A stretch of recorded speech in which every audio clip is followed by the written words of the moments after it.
This afternoon, Donald Trump was arraigned on a New York Supreme Court indictment.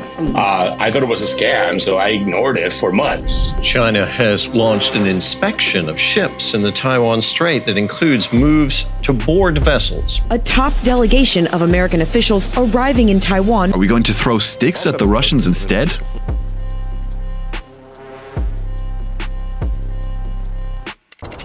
At least 51 tornadoes across the country since Friday, and we now know 4 of those happened in New Jersey. At least 11 tornadoes were reported since Tuesday across Missouri, Iowa, and Illinois. The severe weather battering the Midwest is part of the same storm system that brought up to 18 inches of snow in the Dakotas over the past 2 days. Early this morning, at least 5 people were killed and dozens others injured when a large twister tore through a rural community in southeastern Missouri. That's about 100 miles south of St. Louis.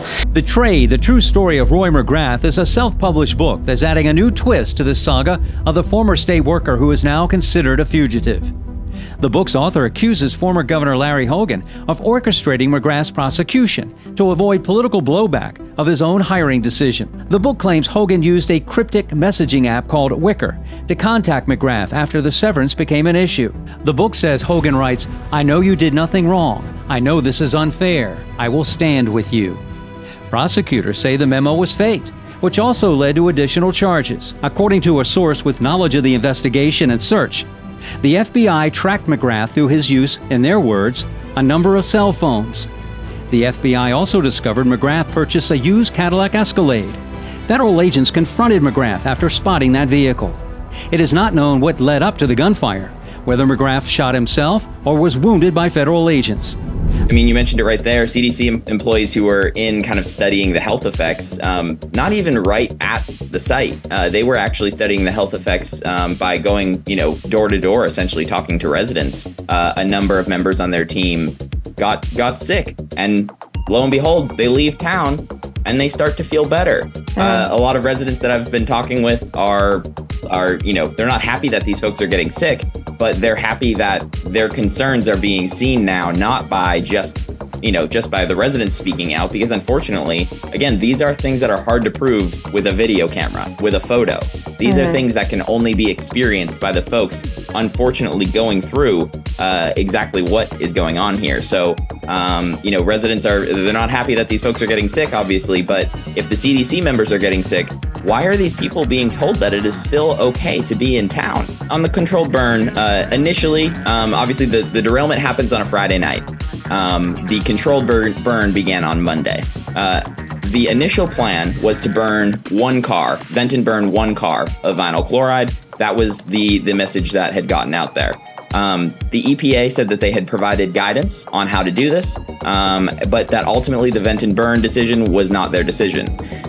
On Sunday evening, the plan was to still do this one car vent and burn. On Monday, something changed overnight, and the decision was bumped from 1 car of vinyl chloride to 5 cars of vinyl chloride.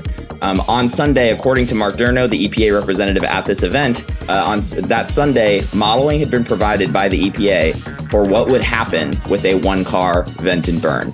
That means modeling for all of this contaminants going up into the air. Where are they going to spread out to? What should the evacuation zone look like? So on Sunday night, that is the plan. And then I want to read a direct quote here from Mark Durno. Quote, "On Monday, we learned that they had made the decision to vent and burn 5 cars. We were not part of that decision." So EPA was not part of the decision to vent and burn 5 cars. They only had provided modeling for the vent and burn of 1 car of vinyl chloride. How the heck did they know what the evacuation zone should be? How did they know where the contaminants were going to go? The answer is that they probably didn't know. And then the other big question here is, who is the they? $360? We need to know what to do. It's damaged and dyed money. Tawana Brown and other PNC ATM users say they received from this McDonough ATM. I got the money out and just put it in my purse. Brown says later that day, when reaching for the money to pay for food, she noticed $360 from an $800 withdrawal covered in blue dye. I can't use it. It's not, no one will take it. Brown says she was told by a manager at this Stockbridge PNC State Bank branch that while this has happened to other customers, they couldn't take the money back. He basically told me or made me feel like kick rocks. It's not our, responsibility. I was livid. I was really mad. Nothing would convince you that NPR is not state media than the White House press secretary coming to their defense. Yeah, so social media companies make their own independent decisions about content rules, so I won't comment on Twitter's rules, but what I will say, more broadly, I'll say there's no doubt of the independence of NPR's journalists. And has been, if you've ever been on the receiving end of their questions, you know this. You know that they have their independence in journalism. NPR journalists work diligently to hold public officials accountable and inform the American people. The hard-hitting independence nature of their coverage speaks for itself. Why does she have a prepared statement defending NPR as not state media when she's the government propagandist? That's nuts. That actually convinces you the opposite. NPR's managing editor also put out a very upset statement. Let's put this up there on the screen. We were very disturbed to see last night Twitter has labeled NPR state media, description that per our guidelines does not apply to NPR. Truly independent outlets anger the state. They often end up where Biden DOJ has put Assange not showered with praise by White House press secretary. When is the last time NPR did reporting that angered the Biden White House, FBI, CIA, NSA, etc.? A Reuters special report has found that employees of Tesla, the largest electric vehicle maker in the world, privately shared sometimes highly invasive videos and images recorded by the car's cameras. That's according to interviews with 9 former employees.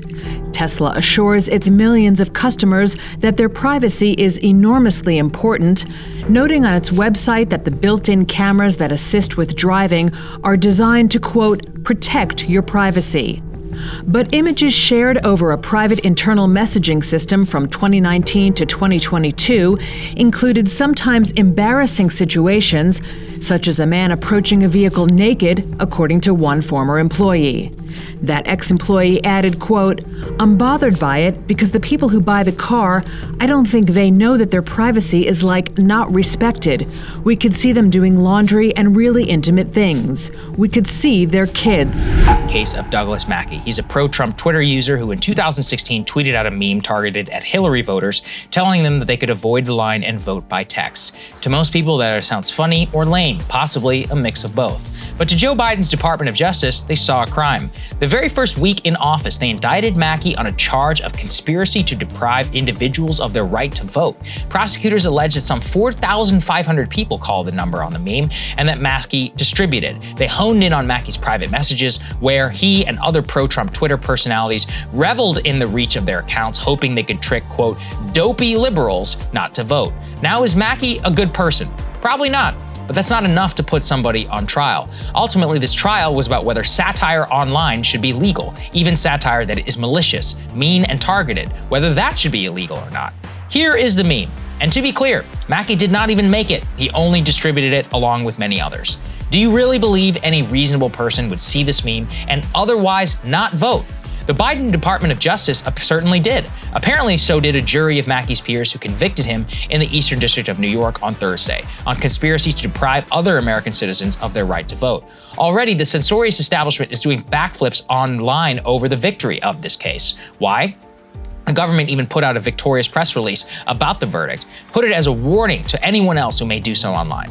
But a closer scrutiny of the trial itself is necessary. For the government to be truly ironclad in their case, they would have to prove that Mackey's meme crossed the satire line because people otherwise texted to vote rather than vote itself. Their theory of this case relied on the fact that some 4,500 people called this phone number. Yet, when his defense challenged prosecutors to bring forward one single witness who said that they were fooled, they could not do so. Let me repeat, not one person was called to the stand to testify that their civil right to vote was actually deprived by this meme, despite having their phone numbers. And that means from the facts of the case, on its face, all the government proved was that Mackey posted this meme, that some people interacted with the same phone number, and that he may have been malicious in his intent. As to the witnesses, the star witness at trial had nothing to do even with depriving anyone of votes. Instead, it was a dude named Microchip, who was part of Mackey's group chat. During this testimony, Microchip cast Mackey as a leader of the group who distributed memes targeted at liberals, but under cross-examination admitted two key things. Number one, he was testifying because he was cooperating with the FBI and plead to a reduced charge. Two, quote, there was no grand plan around stopping people from voting. So if there was no grand plan, there was no conspiracy, right? You can't prove a real conspiracy, and you can't prove a single witness was harmed. Then what are we doing here? Obviously, none of these questions mattered to the New York City jury that convicted Mackey, but one has to wonder if the politics of the area played into that. For years, Justice Clarence Thomas has secretly accepted luxury gifts from a GOP mega donor, Harlan Crow. Gifts like private jet flights, luxury yacht cruises. And according to the report, the Supreme Court justice never reported them on annual financial disclosures. Well, that's a problem. The details are quite remarkable, and the images tell a story of how the conservative-leaning judge accepted these lavish getaways to Indonesia, New Zealand, a posh lakeside resort in the remote Adirondack Mountains there in New York. This afternoon, Donald Trump was arraigned on a New York Supreme Court indictment returned by a Manhattan grand jury on 34 felony counts of falsifying business records in the first degree. The charge is falsifying business records. The charge requires, as I specified, criminal conduct that was concealed. One of the concealed crimes we allege is New York State election law. I sort of went through in our statement of facts, which I think many of you have in front of you, goes through things including text messages, emails, contemporaneous phone records, multiple witnesses. All of that will be, as you saw in the fall, borne out in a public courtroom in downtown Manhattan. Next court date is December 4th, so we have a long time to go until we see this sort of move forward yet again. MSNBC didn't air it at all, and ABC News cut off the speech shortly after Trump alluded to World War III. Let's watch. Is making remarks tonight from his home in Florida. As far as we can tell, and what we were prepared for here is that this is basically a campaign speech in which he is repeating his same lies and allegations against his perceived enemies. It is just getting started. So far, he's just giving his normal list of grievances. We don't consider that necessarily newsworthy, and there's a cost to us as a news organization of knowingly broadcasting untrue things. So our deal with you is that we will monitor these remarks. If he does say anything newsworthy, we will turn them around and report on that right away. But for now, just know that it's happening and we're not taking it. Journalist Glenn Greenwald called out Trump's critics, who said the mainstream media is focusing too much on fairness toward Trump. Quote, how bizarre for a journalist to conclude that after spending hour after hour amplifying criminal charges against someone, that the accused also be heard from. This American has been missing for more than 2 weeks now. Yeah, Natasha, that's right. That Texas man, his name is Eric Tato Ramirez. He was allegedly bragging about stealing $50,000 from a Mexican drug cartel. Well, 2 hours later, he's gone. He was kidnapped and is still missing. Now, according to witnesses, they overheard Ramirez bragging on a phone call to an unknown woman at a house party on March 23rd in Laredo. He was bragging about stealing $50,000 from the Cartel de Noreste cartel in Mexico. After that, he was beaten up, taken by armed men and into Mexico. Now, according to witnesses, they actually arrived less than 2 hours later. The marked masked men, the assaulted Ramirez, according to the FBI. You can actually see the image of the home where the kidnapping took place. Now, according to reports, the vehicle then crossed into Nuevo Laredo, Mexico. This is what makes this case particularly unique, where you see a kidnapping on American soil and then brought into Mexico. This is particularly unique. A report also says that his face was bloody. He was actually attempting to escape the vehicle while it was driving. Representatives Justin Jones and Justin Pearson were expelled on a party line vote after they led a gun reform protest in the House chamber last week in response to the school shooting in Nashville that left 6 people, including 3 children, dead. Just because you don't get your way, you can't come to the well, bring your friends, and throw a temper tantrum with an adolescent bullhorn. Vote to expel a 3rd Democrat representative, Gloria Johnson, failed by 1 vote. Johnson had stood by Jones and Pearson and chanted with the protesters. A reporter asked Johnson why she thought Republicans did not expel her. It might have to do with the color of our skin. You cannot ignore the racial dynamic of what happened today. 2 young black lawmakers get expelled and the 1 white woman does not. That's a statement in and of itself. Republican leaders denied race played a factor in the decision and noted that the overwhelming majority of their party was still in favor of expelling Johnson. Special elections will fill the 2 vacant seats. Jones and Pearson are free to run again for those offices. A little bit after 8 o'clock, West Hollywood Sheriff's uniformed officers responded to what was described as a loud noise. They got on scene, discovered that the loud noise was actually shots fired. They immediately set up a cordoned area perimeter. They identified that the shooter in this is barricaded himself into one of these apartments right here on the northwest corner. We're not getting any closer than that because, of course, they've got a tactical scene going on. We don't want to give up any locations for the deputies that are on scene. But it has been isolated here to the northwest corner. Again, La Brea and Santa Monica shut down basically in all directions here, from north to Lexington and west to Formosa. They're not letting anybody in or out. They believe that he is contained and is not moving around. Of course, he met those 3 criteria of committing a crime they believe, being armed and won't come out. The 3 elements they need to call the SWAT team. This is now an 8-alarm fire here in Baltimore County, which is unprecedented, especially for a brush fire. It's a scene you'd expect to see out on the West Coast, burning acres of land in Baltimore County, Maryland. An update seconds ago that it is now nearing 90% containment, so they're really getting there. We're here at the fire station where you can see, since this was an 8-alarm fire, they have all of these dozens of fire trucks and other emergency vehicles here. They're on standby just in case they are in fact needed. We also know the National Guard has completed multiple water drops, and now those who have been evacuated are just waiting to hear when they may return home. A train derailment in Montana was happening, sending cases of beer spilling out. It happened this morning in a town called Paradise. Authorities assure residents there that everything is safe. Take a look. The train derailment happened near a hot spring. Several cars tipped over into the river. One car does have propane in it, but the Montana Rail Link says that there is no danger to the public or MRL employees. Thankfully, no one was injured, but people staying in cabins at the Hot Springs Resort were evacuated.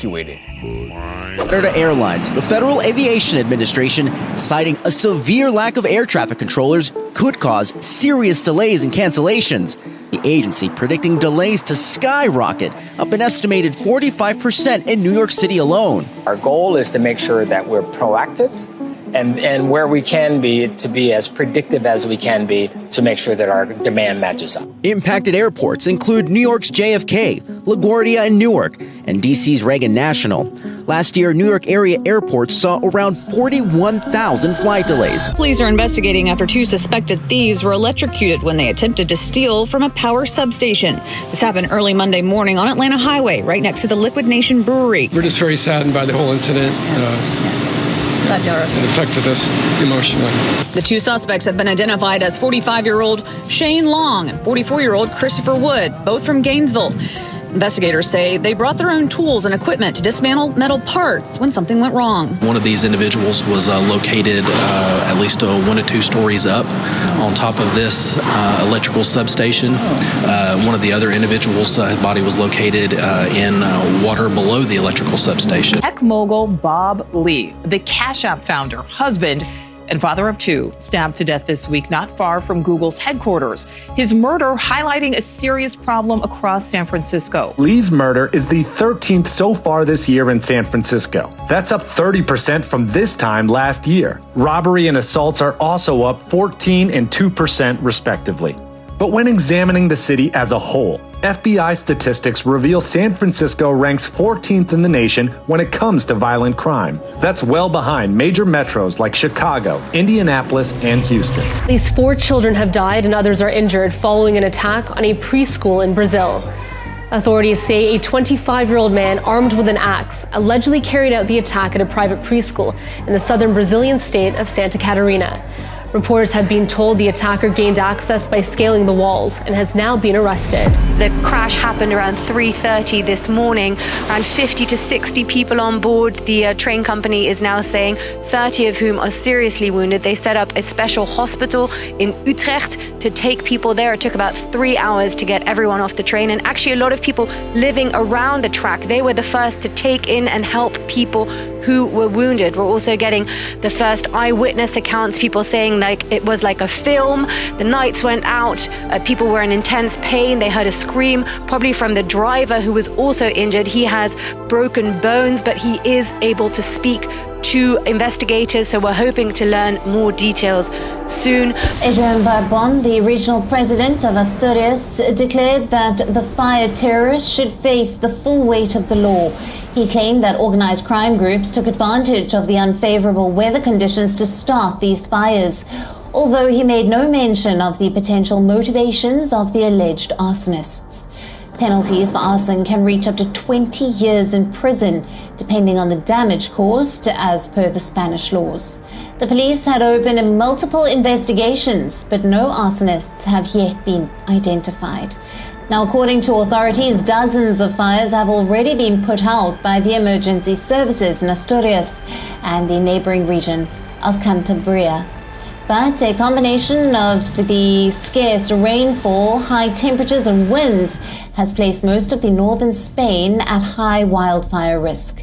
The Spanish government has said it is worried that more wildfires will flare up this year after an unusually dry winter. Meet French Minister Marlène Schiappa. She finds herself in the middle of a raging row over what, you ask? Over a photo shoot. You see, the minister appeared on the cover of the Playboy magazine. The magazine's French edition will feature Marlène Schiappa along with a 12-page interview on issues like abortion, women's rights, LGBT rights. First things first, who is Marlène Schiappa? She is the current Minister of Social Economy and French Associations. Before entering the world of politics, she wrote about women's health issues. She is a feminist, an author, someone who for long has advocated for women's rights. In fact, while she was the Equalities Minister in 2018, she introduced legislation outlawing catcalling and street harassment.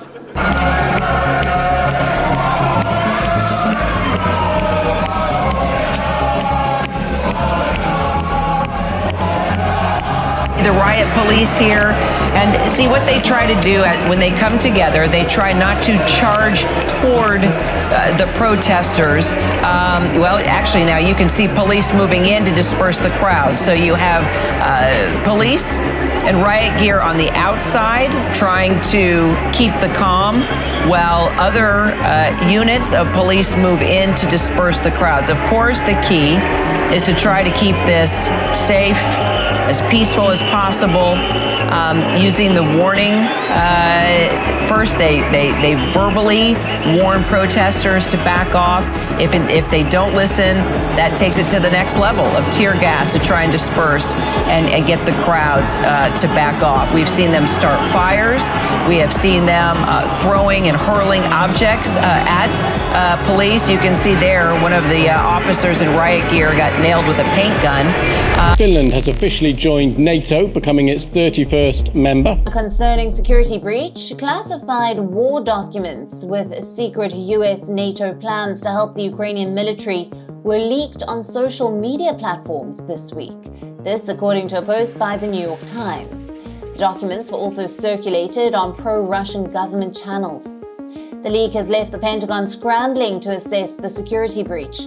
The report said that the information in the documents is at least 5 weeks old. The most recent document is dated March the 1st. Now, this leak is the first Russian intelligence breakthrough that has been made public since the war began. White House Deputy Press Secretary Sabrina Singh has said that the Pentagon was aware of the breach and the department was reviewing the matter.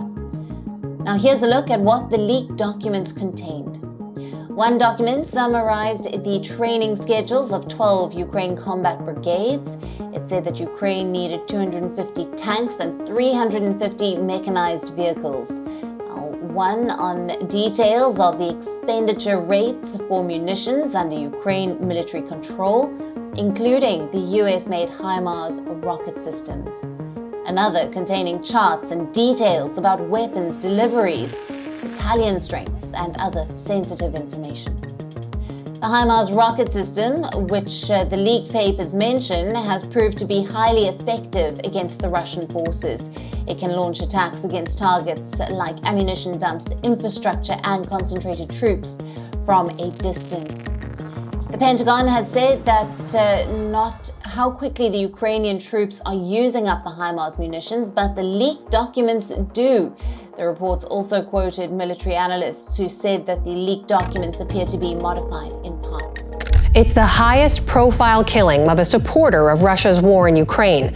This weekend, a pro-war blogger died in an explosion at a cafe in St. Petersburg. Windows shattering out onto the street. I would not blame the Kiev regime for these actions. I think there is a group of radicals who hardly have any connections to the government. Russia blamed this woman, anti-war activist Daria Tripova, who brought the bus to the cafe in video posted by a Russian news outlet. Russian authorities accused her of acting on behalf of Ukrainian intelligence. Some Russian government officials claim the woman arrested in Tatarsky's death worked with Russian opposition leader Alexei Navalny's organization. He is currently in Russian prison, and neither Navalny nor his group have had any connection to any violence in Russia. A fresh wave of army conscription gets underway in Russia today after President Vladimir Putin signed a decree calling up 147,000 citizens for statutory military service. It comes after 120,000 people were recruited in November. The Kremlin says this latest recruitment is routine and has nothing to do with Russia's war in Ukraine. In Russia, it's mandatory for men aged 18 to 27 to carry out 1 year of military service. Russia's envoy to Minsk said that the Kremlin will move its tactical nuclear weapons close to the western borders of Belarus. This is being touted as Russia's most pronounced nuclear signal since the beginning of its invasion of Ukraine. Western tanks, missiles, and fighter jets. Without them, Kyiv says it has little hope of retaking territory occupied by Russian forces.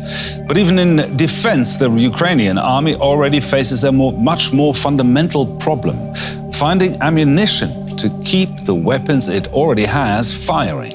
Ukraine has used up decades' worth of stocks in a year. Kyiv and its allies are now scouring Europe and beyond for more. Just the other week, we used up all our ammunition. We had nothing. We couldn't do anything for 4 days. Ammunition scarcity affects us all. We desperately need shells. We have a counter-offensive ahead of us. How are we going to protect our infantry? Are we going to throw sticks at the Russians instead? Fighting with Soviet kit. There just isn't enough new Western technology to go around. Sledgehammers, crowbars and welding machines. That's what's going to get us through. Improvised parts made by hand out of scrap are the order of the day. Factory-built spares are the exception. Dmitro tells us his unit regularly sends teams across the country to Kherson, where they're still finding Russian armor almost half a year after Moscow's army was kicked out. Tank ammunition like this is a bonus. Some carry insulting messages left by Russian crews. They didn't get a chance to fire that at us. Well, they'll get these back soon enough. For all the news of Western military support, it's Russia that's inadvertently keeping these Ukrainian units in ammunition. And these men say they couldn't do without it. Well, it's basically, right now they're being outgunned 4-1 by the Russians. In terms of what they could fire if they had, maximum supplies, they could do 5-6 times more. President Vladimir Zelensky telling the Financial Times that Ukraine is ready to talk to Russia on Crimea if their counteroffensive succeeds. Tonight, despite threats from China, including this warship seen off the coast, a top delegation of American officials arriving in Taiwan for critical high-level talks. The bipartisan group meeting with Taiwan's Vice President Lai and later this weekend, President Tsai, after her historic visit with House Speaker Kevin McCarthy in California. China has begun 3 days of military drills around Taiwan, Beijing has called the exercises a, quote, a serious warning against Taiwan's separatist forces. Taiwan's defense ministry said the drills threaten regional stability and security. They come after China was angered by a meeting between Taiwan's President Tsai Ing-wen and US House Speaker Kevin McCarthy in Los Angeles earlier this week. China has launched an inspection of ships in the Taiwan Strait that includes moves to board vessels. Taiwan has denounced the one-sided inspections and says it will not cooperate. The move comes amid heightened tensions between China and Taiwan. Taiwan's president held talks with the U.S. House Speaker this week, the first to take place in the United States in decades. The brief visit came despite warnings from China, which rejects Taiwan's self-governance and views the island as part of its own territory. Last 6 months, China has launched dozens of low Earth orbit satellites. It begs an obvious question. What are low Earth orbit satellites, and why is China suddenly sending so many of them into space? The Americans claim that China is using its low Earth orbit satellites to spy on American military installations. As we speak, the People's Liberation Army at this moment has over 347 low Earth orbit satellites. But China has plans to ramp this up to over 13,500 satellites in less than a span of a decade, and to emerge as the preeminent space power by knocking the United States off its perch in space. Clashes come as the Muslim holy month of Ramadan overlaps with the Jewish holiday of Passover. The Al-Aqsa Mosque is considered one of Islam's holiest shrines. It rests on the walled hilltop, known to Jews as the Temple Mount, and is Judaism's most revered site. An eruption of violence in the heart of one of Jerusalem's holiest sites. Israeli police say the clashes broke out when they were forced to enter the Al-Aqsa Mosque, where masked youths had barricaded themselves inside, armed with fireworks, sticks and stones. This footage provided by the Israeli police appears to show people setting off firecrackers. The Palestinian Red Crescent says at least 12 worshippers were injured in what one eyewitness described as a brutal assault by Israeli forces. Meanwhile, Palestinian militant group Hamas called on Palestinians to go en masse to the Al-Aqsa Mosque to defend it. Especially from Gaza overnight, in a reaction to that, there were several barrages of rockets being fired by militant groups from Gaza towards southern communities in the south of Israel, around the Gaza Strip. At least 10 of those rockets have been fired there, and some of them were landing in open fields. Some have been intercepted by the Iron Dome defense system, according to the Israeli army.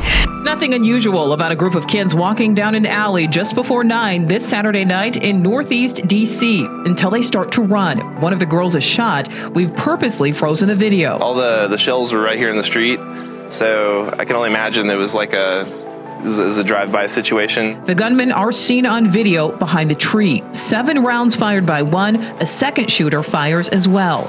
Within minutes, an Air Force major is seen running to the rescue. Kenneth Bell says he found a young girl shot in her stomach. Put her in the rescue position, started putting pressure on the wound, and just try to keep talking to her. Turns out she was 12 years old. A neighbor's camera records audio of the crime. 15 total gunshots within 6 seconds.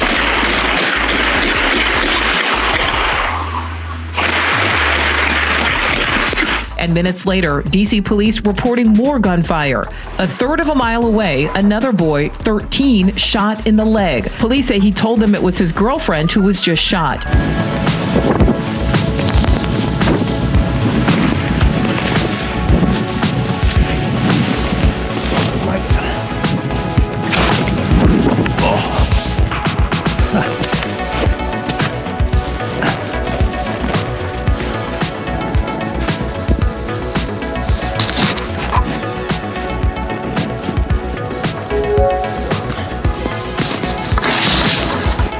A heart-pounding rescue caught on camera.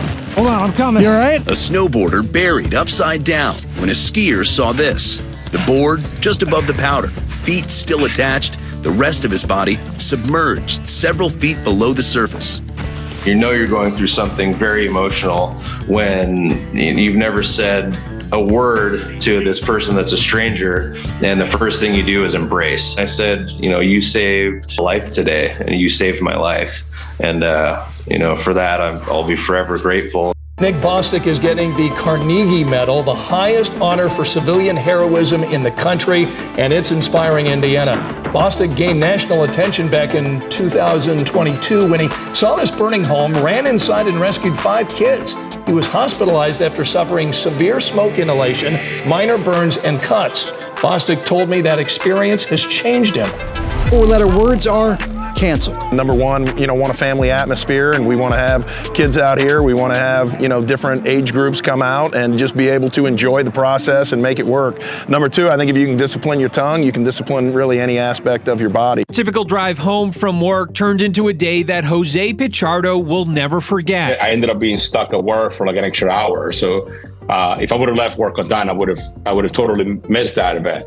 But fate or chance or whatever you want to call it put Pichardo in the right place at the right time. Pichardo, a Navy veteran, did not hesitate to enter the home. All that training that got kind of like drilled into our heads when I was in the Navy, it all just came back. It was just, I went in full on autopilot, and I just did all the things that we were trained to do. Pichardo and another man seen here in this cell phone video pulled a 97-year-old woman from the burning home, saving her life. Now, Pichardo is being honored with a Carnegie Medal, given to people who risk death or serious injury while trying to save someone else.